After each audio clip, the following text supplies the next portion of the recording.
Eat like you care. We're all Michael Vick, our moral schizophrenia. Remember Michael Vick?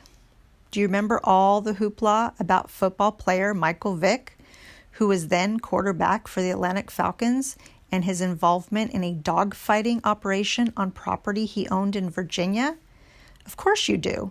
It was covered by the media nonstop for weeks when it first came into light in 2007, and again when Vick came out of prison in 2009 and then signed with the Philadelphia Eagles. He financed, participated in, and benefited from dogfights. He not only was involved in dogfighting, but he personally killed several dogs who did not perform to his satisfaction. People weren't just upset, they were furious with Vick, and many still are. There are football fanatics, Eagle fanatics, who now boycott the Eagles because of Vick. Vick keeps apologizing, but people just won't forgive him. He still continues to appear in the news. Why is our reaction to Vick so strong? Is it because dogs have rights and we cannot make dogs suffer for just any reason? Nope, that's not it. We might not like the idea of any dog suffering, but there are some circumstances in which we have a good reason to harm a dog. For example, if you're walking down the street minding your own business and a dog attacks you, you may be in a situation in which you must harm the dog in self-defense. You might be in favor of using dogs in biomedical experiments if you thought that it might result in a cure for some disease. The key to why we were and still are very angry with Vick is to focus on the words good reason. Vick did a barbaric thing.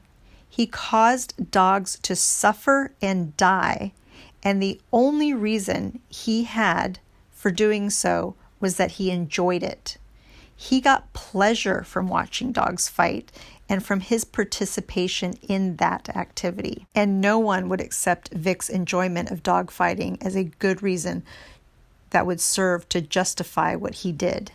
Why not? Again, the simple answer.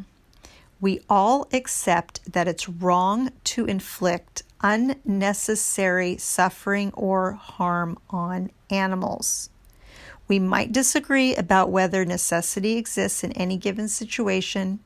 You might think that the possibility of obtaining some data from a painful biomedical experiment that uses dogs is justification. Others, and we're included here, would disagree. But the overwhelming number of us would agree that enjoyment or pleasure cannot constitute necessity or serve as a good reason for the infliction of suffering on the dogs. Consider an example from the human context. If a person said that she believed that it was morally wrong to inflict unnecessary suffering on children, but that beating children for pleasure was morally acceptable, we would understandably be confused. Putting aside whether we think it's ever a good idea to impose suffering on children, if enjoyment can suffice as a good reason to beat children, then there's no bad reason to beat children. Every reason is a good reason to beat children then. All of the suffering imposed on children by beating is, by definition, necessary. If pleasure or enjoyment can justify imposing suffering on children, then the principle that it's wrong to inflict unnecessary suffering on children would then be meaningless.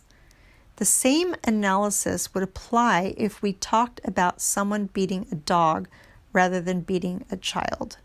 No one would disagree that beating a dog for pleasure was morally wrong, even if he or she believed that it was, for instance, acceptable to beat a dog who urinated on a carpet.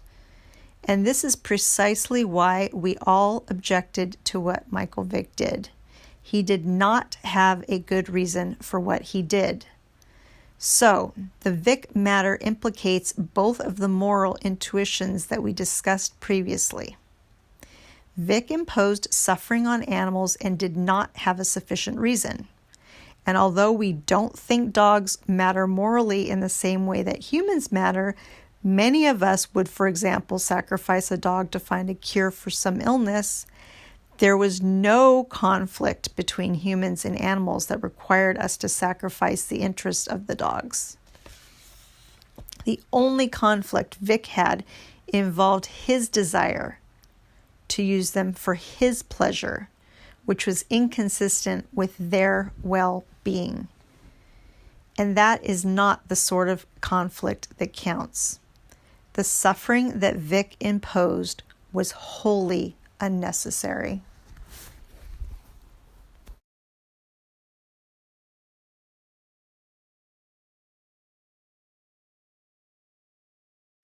To hear the next chapter, please go to my next video on my YouTube page.